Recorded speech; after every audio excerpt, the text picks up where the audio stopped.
Creativity Works presents Busting the Morabian Myth. Some people believe the world is flat. Some people believe in alien abduction. And some people believe that when we hear someone speaking, only 7% of what we understand comes from the words they use. But hang on a minute, if words are little more than a bit part player on the stage of communication, who are the stars?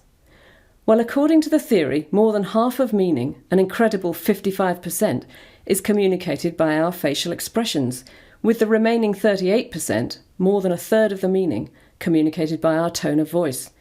Let's take a closer look. Here's Fred. He's got something to tell us.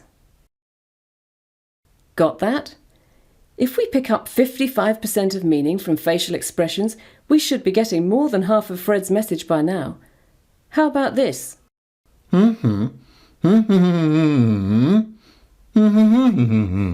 Now we can see Fred's face and hear his voice. We should be getting 93% of what he's trying to say. Do you know what he's talking about yet? OK, let's add the remaining 7%, the words. How come so many communications professionals still believe this nonsense? Good question, Fred.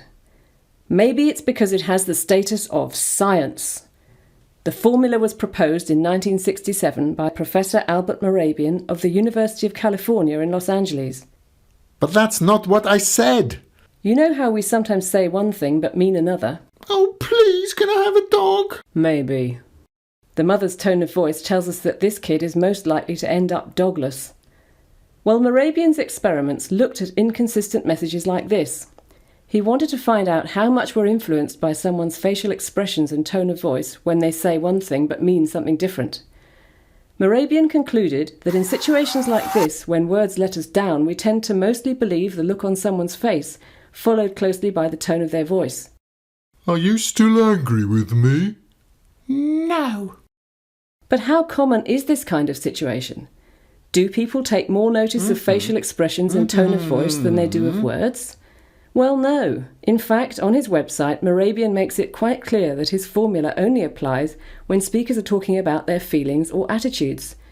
It doesn't hold good in any other situations. Communications professionals, please take note. It's just not true that delivery can make or break a presentation.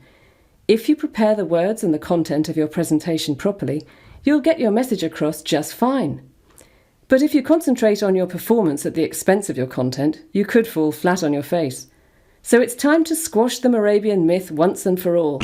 Of course, non-verbal signals play a role in spoken communication, but they're not more important than the words. If they were, there'd be no need to learn foreign languages. So let's put words back where they belong, centre stage. Words really matter. Let's give them the respect they deserve.